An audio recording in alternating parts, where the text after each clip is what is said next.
San Andrés n'est pas seulement une île des Caraïbes. C'est un lieu qui a connu empire, bataille, oubli et renaissance. Elle abrite un peuple qui a dû lutter pour protéger sa culture, sa mer et son identité face à des menaces extérieures et à des changements apparemment inéluctables. Si vous avez déjà eu le sentiment que votre histoire, votre terre ou vos racines étaient menacées de disparition, vous comprendrez l'essence même de San Andrés. Mais c'est aussi une histoire d'espoir, celle d'un peuple accroché à sa mer aux 7 couleurs et à son héritage ancestral, qui a trouvé dans sa mémoire et son unité la force de rester debout et de se tourner vers l'avenir. Avant de commencer cette incroyable histoire de San Andrés, je vous invite à vous abonner à la chaîne et à activer la cloche pour ne rien manquer de ce genre de contenu. Et je vous demande un petit mot de plus. Laissez la phrase « San Andrés vit dans mon cœur » dans les commentaires. Par ce simple geste, non seulement vous me soutiendrez, mais vous aiderez aussi davantage de personnes à découvrir et à comprendre l'histoire de cette île merveilleuse. 1. Un coin des Caraïbes avant le temps. Avant que le nom San Andrés ne soit prononcé, avant que drapeaux et navires ne marquent sa destination, cette île était un secret de la mer des Caraïbes. Imaginez un bout de terre entouré d'un océan si clair que, vu du ciel, on pouvait apercevoir les récifs tels des jardins sous-marins, aux nuances allant du bleu le plus profond au turquoise le plus lumineux. Sur les plages, le sable était si blanc qu'il ressemblait à de la poussière de corail. Le vent apportait l'odeur salée de la mer mêlée à la douceur des plantes tropicales. Il n'y avait ni maison, ni route, ni bruit de moteur. Seul le chant des oiseaux, le bruit des vagues se brisant doucement sur le rivage et le bruissement des palmes dans la brise. Les récifs coralliens qui entouraient l'île n'étaient pas seulement magnifiques. Ils constituaient des remparts naturels protégeant San Andrés des fureurs du large. Parmi eux nageaient des bancs de poissons multicolores, des tortues centenaires et des raies manta qui semblaient voler sous l'eau. Plus à l'intérieur des terres, la mer changeait de couleur, profonde et mystérieuse, abritant des créatures qui voyaient rarement la lumière. Le pays était couvert de forêts denses et verdoyantes, où poussaient des arbres fruitiers tropicaux et où de petites clairières menaient à des sources d'eau douce. C'était un monde vierge, intact, où chaque recoin respirait la vie. Et pourtant, le destin de cette île ne devait pas rester à jamais inconnu. Venus de contrées lointaines, des peuples nomades de marins commençaient déjà à sillonner les eaux sur de fragiles embarcations, au gré des courants et des étoiles. Très vite, le silence éternel de San Andrés serait rompu par le bruit des rames frappant l'eau. Et ainsi débuterait l'arrivée des premiers visiteurs, les peuples marins indigènes. 2. Les premiers visiteurs, les peuples marins autochtones. Bien avant que les pirates, les commerçants ou les colons européens ne s'intéressent à San Andrés, ce sont les peuples autochtones marins qui ont découvert ces côtes. Il n'existe aucune trace écrite de leur arrivée, mais l'histoire est préservée dans la mémoire orale et dans les indices qu'ils ont laissés derrière eux. Fragments de poterie, outils en pierre et vestiges d'anciens feux de camp.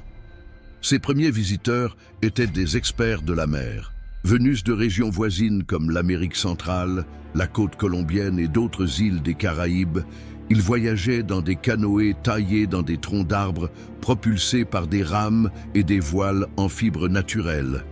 Ils savaient lire les courants, interpréter la couleur de l'eau et naviguer grâce aux étoiles.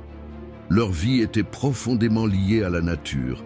Ils sont venus à San Andrés en quête de ressources halieutiques abondantes, d'eau douce et d'abris temporaires contre les tempêtes. Ils ont apporté avec eux des techniques ancestrales de pêche avec des filets en fibres végétales et des hameçons en os. Ils ont également récolté des coquillages, des tortues et des fruits tropicaux trouvés sur l'île. Ils n'ont pas construit de ville ni laissé de grandes structures derrière eux, car leur séjour était saisonnier. Ils arrivaient, s'installaient pour des semaines ou des mois, puis repartaient vers d'autres destinations. Mais leur empreinte culturelle allait constituer la première couche d'une identité insulaire qui, avec le temps, deviendrait unique. Ces peuples échangeaient probablement aussi des objets trouvés en mer avec d'autres navigateurs, coquillages travaillés, pigments, graines et outils. San Andrés devint ainsi une petite plaque tournante d'un réseau de routes maritimes reliant différentes communautés des Caraïbes. Cependant, cette ère paisible et silencieuse était vouée à changer. Au-delà de l'horizon, une force bien plus grande, plus ambitieuse et mieux organisée se profilait déjà. Les puissances européennes. Et avec elles viendrait l'ère de l'exploration et de la conquête. Le chapitre suivant de notre histoire nous emmène au moment où les yeux des Européens se sont posés pour la première fois sur les Caraïbes et où les eaux calmes de San Andrés ont commencé à apparaître sur les cartes du Vieux Monde. 3. La vision européenne des Caraïbes. Au XVIe siècle, le monde semblait se rétrécir pour l'Europe.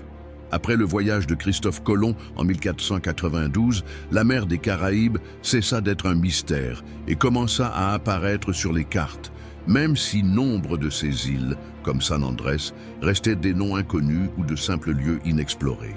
Les Espagnols, premiers à dominer ces eaux, étaient principalement à la recherche d'or, d'argent et de pierres précieuses. Leurs expéditions se concentraient sur les vastes territoires continentaux et les îles riches en minéraux. San Andrés, avec ses plages, ses récifs et sa pêche abondante, n'éveilla pas immédiatement leur convoitise, car elle ne possédait ni mines ni trésors apparents. Ils l'enregistrèrent néanmoins comme partie intégrante de leur possession, revendiquant l'intégralité de la mer des Caraïbes pour la couronne espagnole. Bien qu'il n'y ait pas établi de colonie permanente, les navigateurs espagnols étaient conscients de la position stratégique de l'île. San Andrés se trouvait dans un corridor maritime clé, à mi-chemin entre l'Amérique centrale, le nord de l'Amérique du Sud et d'autres grandes îles des Caraïbes. Cela en faisait une escale idéale pour s'approvisionner en eau et en nourriture, ou pour s'abriter des tempêtes, même s'il l'occupait rarement de manière permanente. Sur les cartes marines de l'époque, l'île commença à apparaître sous différents noms, selon l'explorateur ou le cartographe. Certains la confondirent avec d'autres îles voisines, mais peu à peu, San Andrés cessa d'être un havre secret et commença à figurer dans l'imaginaire des navigateurs. Cependant, tandis que l'Espagne revendiquait la souveraineté sur le territoire, d'autres puissances européennes observaient les Caraïbes avec intérêt. L'Angleterre, la France et les Pays-Bas ne voulaient pas être laissés pour compte dans la course au contrôle des routes maritimes et des richesses coloniales. Et ainsi, le calme relatif de San Andrés serait interrompu par un nouveau chapitre, celui où les mers se rempliraient de voiles blanches et de drapeaux étrangers. L'arrivée des Anglais et des corsaires sur l'île. 4. Anglais et corsaires sur l'île.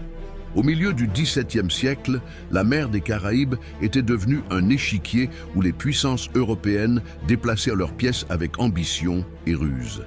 L'Espagne revendiquait toujours San Andrés, mais sa quasi-absence ouvrait la voie à d'autres conquêtes. Et les premiers à saisir cette opportunité furent les Anglais et les corsaires. Les Anglais voyaient en San Andrés quelque chose que l'Espagne ne considérait pas comme une priorité, un refuge stratégique au cœur des routes commerciales. Ces eaux peu profondes, protégées par des récifs, étaient idéales pour cacher les navires et les protéger des attaques. De plus, l'île était suffisamment éloignée des principales garnisons espagnoles pour permettre une libre circulation. Les corsaires, autorisés par la couronne d'Angleterre à attaquer les navires ennemis, trouvèrent à San Andrés l'endroit idéal pour réparer leurs navires, stocker des provisions et tendre des embuscades. De là, ils attaquèrent les galions espagnols chargés d'or et d'argent qui naviguaient entre les Amériques et l'Europe. Ce n'étaient pas de simples pillards. Nombre d'entre eux disposaient d'un système organisé, de codes de conduite et même d'accords avec les colons qui leur vendaient des provisions et les informaient des itinéraires et des mouvements ennemis. Mais tout n'était pas que piraterie. Certains Anglais commencèrent à considérer l'île comme un lieu de colonisation et d'agriculture. De petites plantations apparurent dans des zones fertiles, bien qu'elles restassent précaires et fortement dépendantes du commerce maritime. Ce mélange d'aventuriers, de marchands et de pirates fit de San Andrés un territoire où la loi reposait davantage sur la force que sur les décrets. La présence anglaise marqua le début d'un profond changement culturel. Ils apportèrent leur langue, leurs coutumes et surtout leur religion protestante, qui perdura sur l'île longtemps après leur départ. Cependant, ce qui a commencé comme un refuge pour corsaires et une colonie de fortune allait bientôt se transformer en un projet plus ambitieux. L'arrivée de puritains et de colons anglais qui s'engageaient à cultiver la terre et à établir une communauté permanente. Un instant avant de continuer, avez-vous déjà vérifié si vous êtes abonné à la chaîne? Si ce n'est pas le cas, c'est le moment idéal pour le faire. Et je vous demande encore une chose, partagez cette vidéo avec vos amis et votre famille. Ce simple geste permettra à davantage de personnes de découvrir et de s'éprendre de l'histoire de San Andrés. 5. Les puritains et la culture de la terre. En 1629, San Andrés cessa d'être un simple repère de corsaires et une escale pour marins.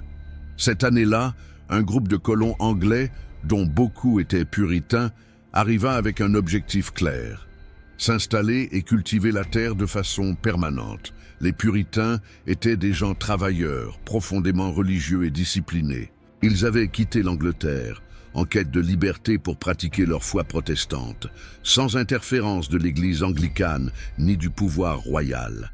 Ils voyagèrent pendant des semaines sur de petits navires, bravant tempêtes, faim et maladies, jusqu'à atteindre ce coin des Caraïbes, qui à leurs yeux était un paradis à conquérir. À leur arrivée sur l'île, ils découvrirent des terres fertiles, mais durent aussi faire face à d'énormes défis.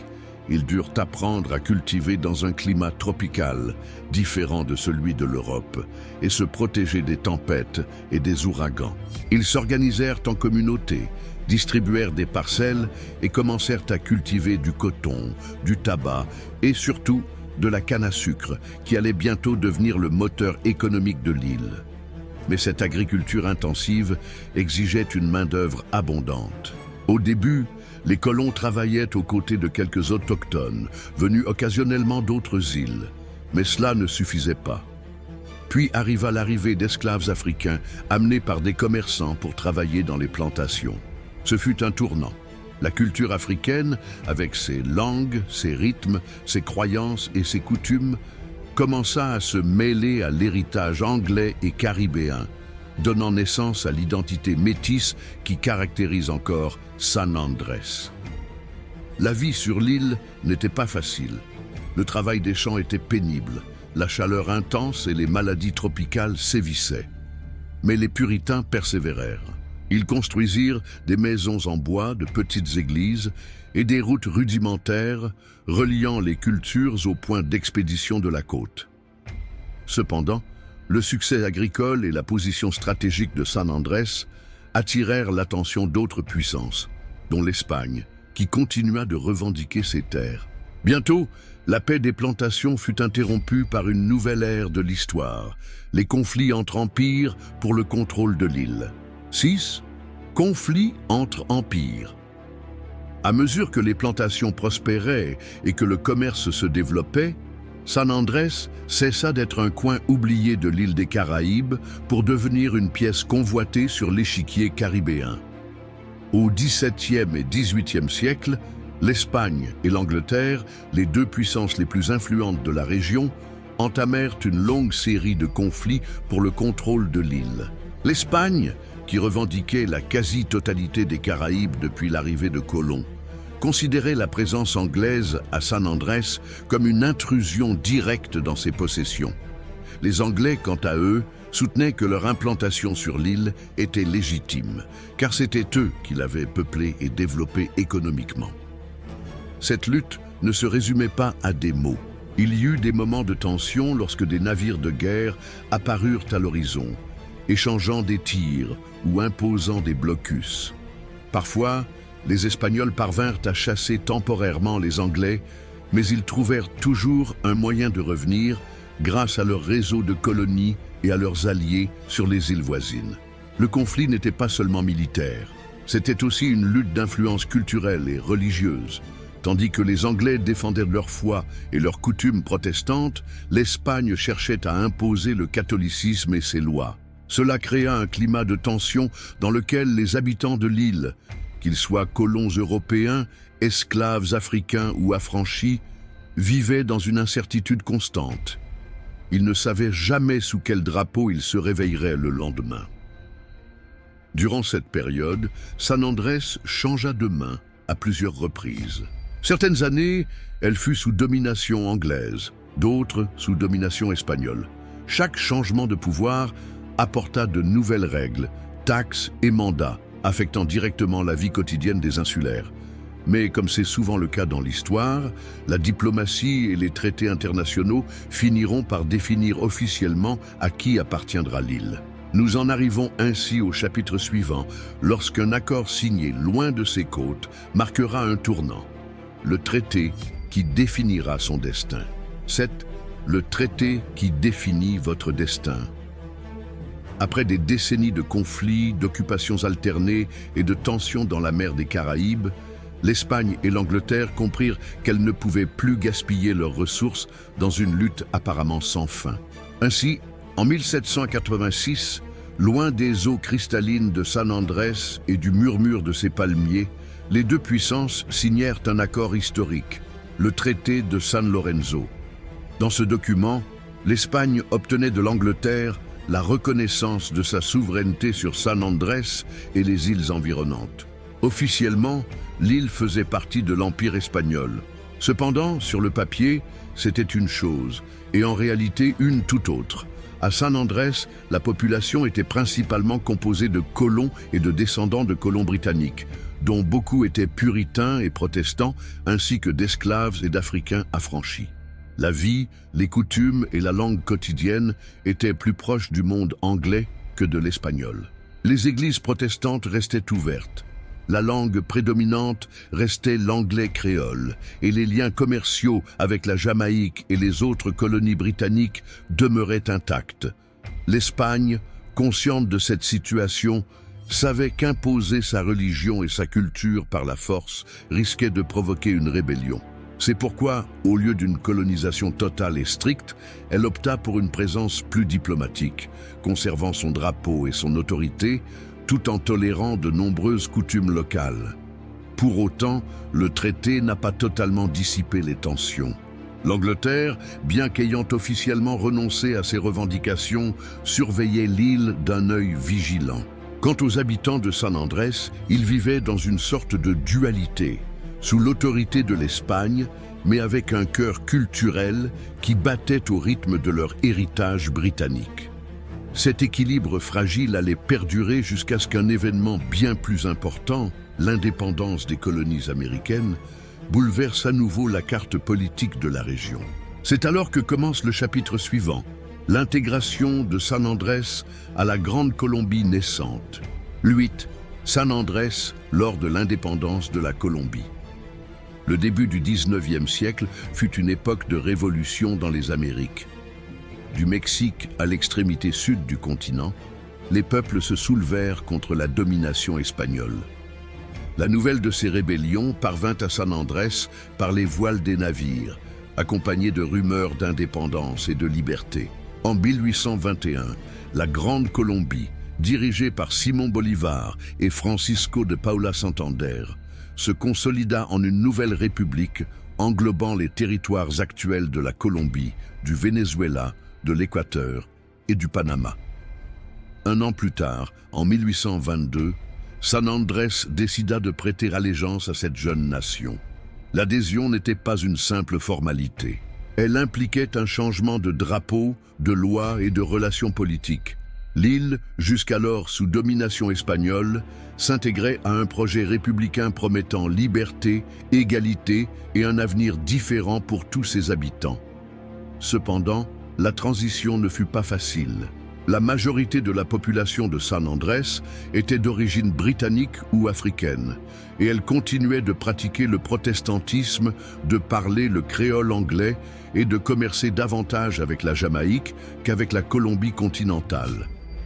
L'intégration dans une nation à majorité hispanique, catholique et aux autres coutumes représentait un défi culturel. Malgré cela, la Grande Colombie considérait San Andrés comme un point stratégique clé. Sa situation permettait la surveillance et le contrôle des routes maritimes reliant les Caraïbes au reste du continent. Le nouveau gouvernement réaffirma donc son engagement à protéger l'île. Même si, dans les faits, sa présence était limitée par l'éloignement et le manque de ressources pour maintenir une garnison solide. Cette union marquerait le début d'une relation qui se renforcerait au fil du temps, mais engendrerait également des tensions et des difficultés administratives. Parallèlement, la vie sur l'île continuait de tourner autour de la mer et de la terre. La pêche, le commerce et l'agriculture constituaient le cœur de son économie. Et c'est précisément cette vie productive qui combinait ce que la mer offrait avec ce que la terre pouvait fournir, qui nous conduit au chapitre suivant.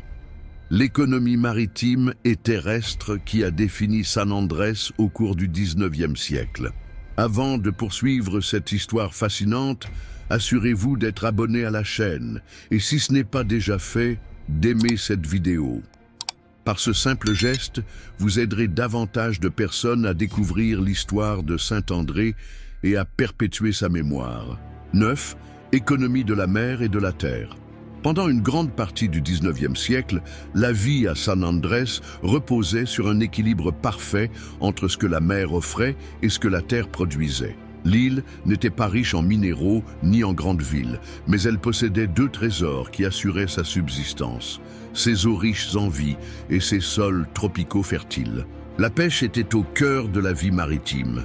Les insulaires partaient à l'aube dans de petites embarcations en bois, guidées par une expérience transmise de génération en génération.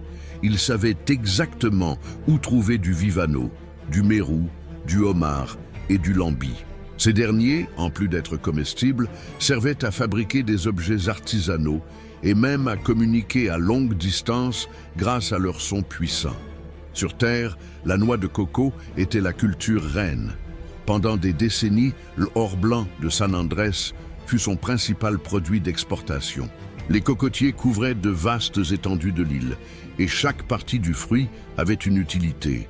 L'eau et la pulpe comme aliment, la coque comme combustible ou ustensile, et la fibre pour la fabrication de cordes et de filets.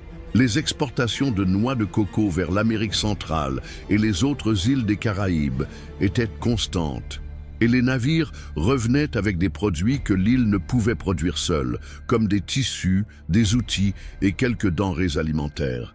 Mais la noix de coco n'était pas la seule culture cultivée. On y cultivait également du manioc, de l'igname, des plantains, de la canne à sucre et des fruits tropicaux comme la mangue, la goyave et l'ananas, qui embaumaient l'île de leurs doux arômes. De nombreux foyers combinaient l'agriculture avec l'élevage d'animaux comme les poulets et les chèvres, garantissant ainsi une alimentation variée. Cet équilibre entre terre et mer nourrissait non seulement la population, mais façonnait aussi sa culture. La cuisine, les fêtes et les champs de travail s'inspiraient à la fois de la vie des pêcheurs et des agriculteurs. Cette économie simple mais autosuffisante permettait à San Andrés de maintenir un mode de vie relativement indépendant du continent. Cependant, ce mélange de racines africaines, européennes et caribéennes, déjà perceptible dans la cuisine et les coutumes, se reflétait également dans quelque chose de plus profond. L'identité culturelle des insulaires. Une identité qui, au fil du temps, allait devenir l'un des traits distinctifs les plus marquants de San Andrés. Et c'est précisément l'histoire qui nous attend dans le prochain chapitre. L'influence culturelle afro-caribéenne qui a laissé une marque indélébile sur l'île. 10. Influence culturelle afro-caribéenne. S'il y a une chose qui définit l'identité de San Andrés, c'est l'empreinte profonde laissée par la culture afro-caribéenne. Cette influence a commencé avec l'arrivée des esclaves africains pendant la période coloniale, amenés à travailler dans les plantations de canne à sucre, de coton et de noix de coco. Avec eux, non seulement des mains pour travailler, mais aussi tout un monde de traditions, de croyances, de rythmes et de saveurs, qui, au fil du temps, se sont mêlés aux coutumes européennes et caribéennes. Malgré des conditions de vie difficiles et injustes, les Africains ont réussi à préserver leur patrimoine culturel. Ils y sont parvenus grâce à la musique, avec des tambours reproduisant les sonorités de leur terre natale, aux danses, qui constituaient non seulement un divertissement, mais aussi un moyen de raconter des histoires et de transmettre des messages, et à leur langue, qui s'est finalement mêlée à l'anglais et à l'espagnol pour donner naissance au créole de San Andrés. La religion a également laissé son empreinte. Bien que nombreux soient contraints d'adopter le christianisme, notamment sa forme protestante sous l'influence anglaise, ils ont réussi à conserver des éléments de leurs croyances ancestrales, les adaptant et les camouflant dans de nouvelles pratiques. Cela a donné naissance à une spiritualité unique sur l'île, où les prières pouvaient être accompagnées de chants rythmés et d'un profond lien avec la nature. En cuisine, l'héritage afro-caribéen se retrouve dans chaque plat. Le rondon, par exemple, est une soupe épaisse à base de poisson, d'escargots, de plantain, de manioc et de lait de coco, cuite lentement au feu de bois. Ce plat n'est pas seulement un aliment, c'est un symbole de communauté, car il est traditionnellement préparé en grande quantité pour être partagé lors de fêtes et de rassemblements. Cette fusion de racines africaines, européennes et caribéennes a fait de San Andrés un véritable creuset culturel. L'île a hérité non seulement de coutumes, mais aussi d'une nouvelle façon de concevoir la vie, plus communautaire, plus joyeuse et profondément influencée par la musique et la mer. Mais ce monde coloré et traditionnel était sur le point de s'ouvrir au monde extérieur comme jamais auparavant. Car au milieu du XXe siècle, une nouvelle vague de visiteurs allait apporter avec elle son lot d'opportunités et de défis. L'essor du tourisme. 11. Le XXe siècle et l'essor du tourisme. Durant la première moitié du XXe siècle, San Andrés continua de dépendre principalement de la pêche, de l'agriculture et du commerce avec les autres îles des Caraïbes. Peu à peu, cependant, le monde extérieur commença à découvrir ses charmes, ses plages de sable blanc, ses eaux aux 7 couleurs et cette atmosphère caribéenne qui semblait figée. L'arrivée des navires de passagers, puis des petits avions, ouvrit une porte qui ne se refermerait plus jamais. Le tourisme. Au départ, ce furent des voyageurs aventureux, des diplomates, des marchands et des curieux qui avaient entendu parler de ce paradis caché. Puis, avec l'amélioration des transports maritimes et aériens, des familles, des couples et des groupes d'amis commencèrent à arriver en quête de détente et de divertissement. Les insulaires, habitués à vivre en communauté, accueillaient les visiteurs avec hospitalité. Des maisons en bois commencèrent à s'ouvrir pour les accueillir. Les cuisines familiales furent transformées en petits restaurants servant du rondon, du poisson frais, du riz à la noix de coco et des pâtisseries traditionnelles. Et les bateaux de pêche furent, dans certains cas, transformés en bateaux pour des excursions touristiques dans les îles voisines. La mer est devenue un lieu incontournable, non seulement pour les pêcheurs, mais aussi pour les visiteurs désireux de pratiquer la plongée avec tuba, la plongée sous-marine et la voile dans des eaux cristallines. Les récifs, foisonnants de vie et de couleurs, sont devenus l'une des plus grandes attractions de l'île. Mais cette croissance a aussi entraîné de profonds changements. L'économie a commencé à dépendre de plus en plus de l'argent laissé par les touristes. Hôtels et commerces ont vu le jour, et avec eux sont apparues de nouvelles coutumes, langues et modes vestimentaires. Le tourisme a non seulement transformé l'économie, mais a aussi commencé à façonner la vie quotidienne à San Andrés. Et au milieu de cette transformation, une décision du gouvernement colombien marquerait un tournant, favorisant encore davantage l'arrivée de visiteurs et de commerçants. La déclaration de San Andrés comme port franc et centre de commerce international. Et 12. Zone franche et commerce international.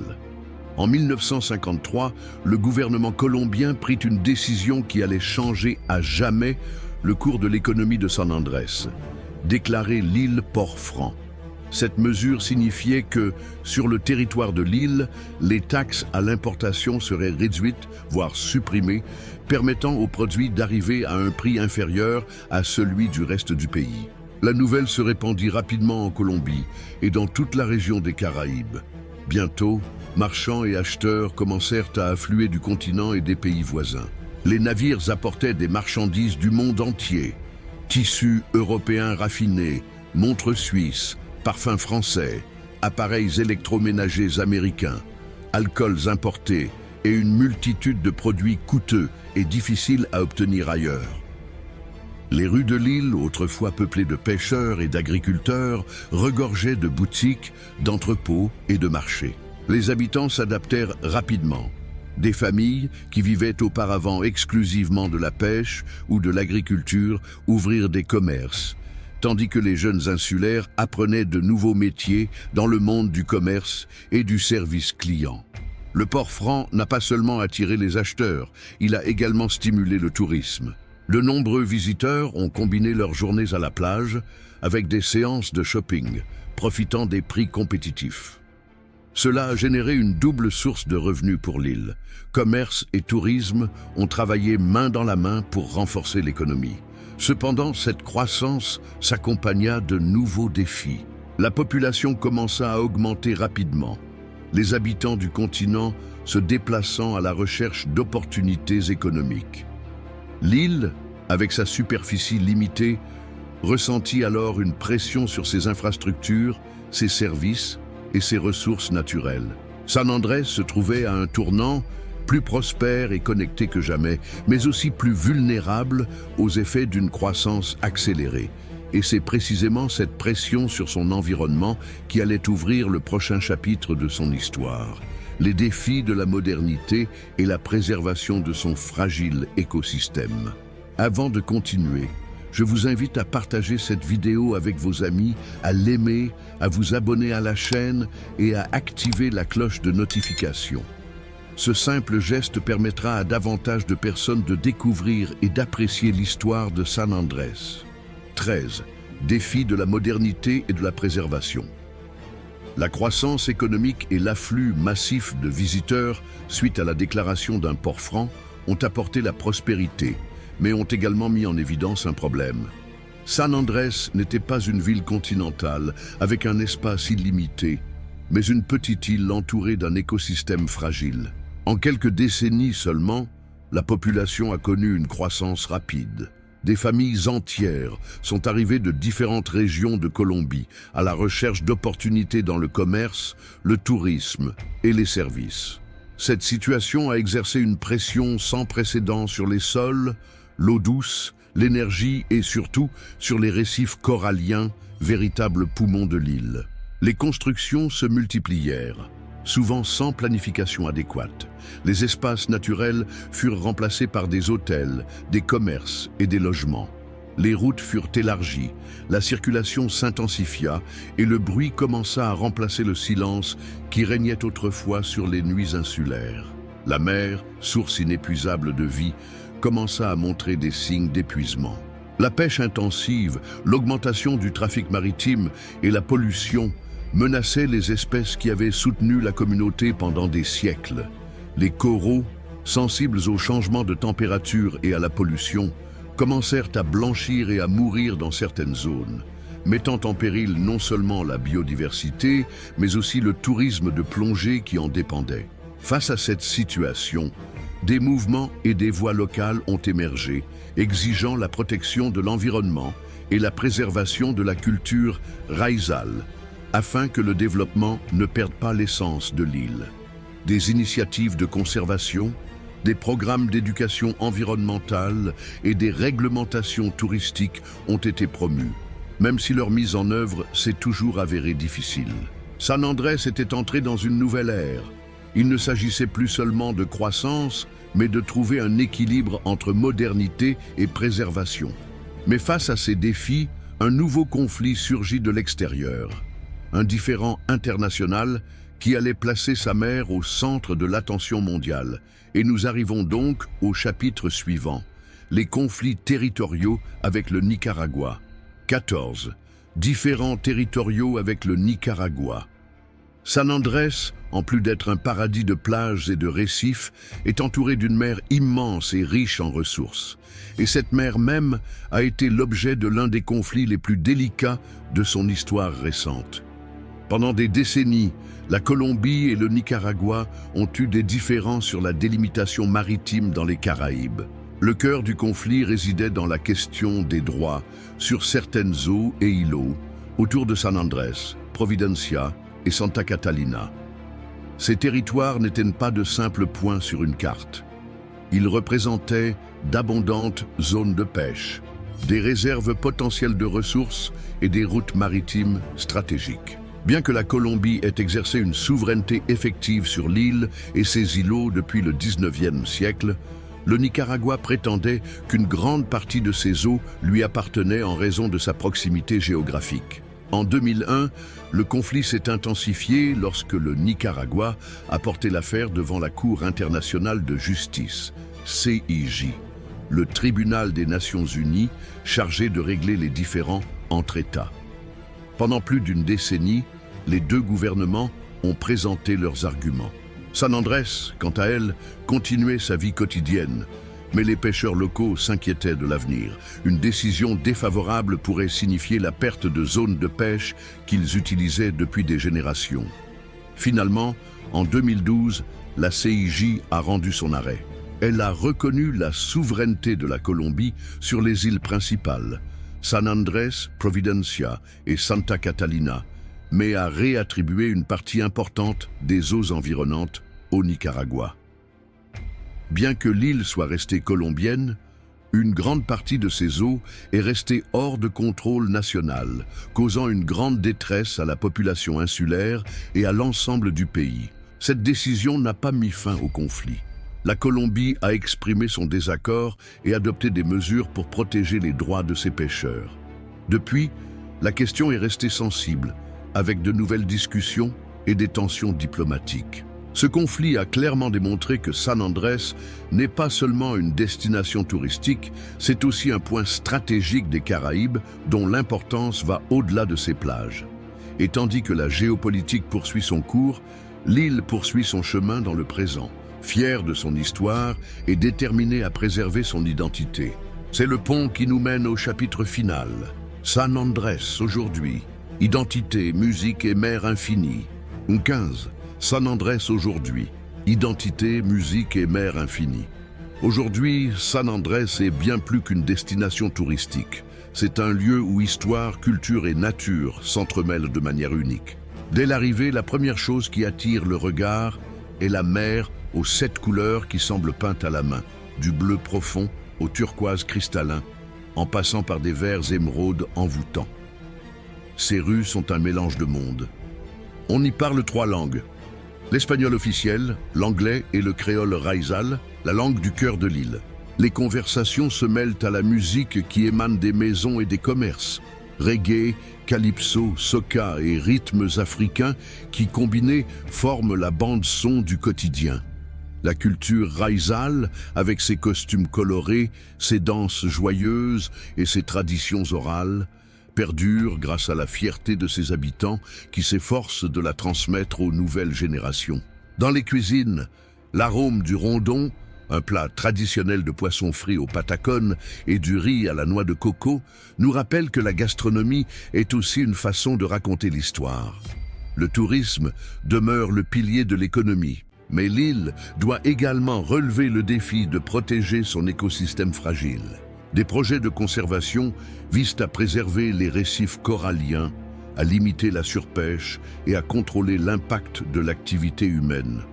Les insulaires participent activement au nettoyage des plages et aux campagnes d'éducation environnementale, conscients que la mer est leur plus grande richesse. Malgré les changements, San Andrés conserve ce qui la rend unique, sa capacité à accueillir les visiteurs comme s'ils faisaient partie de la famille.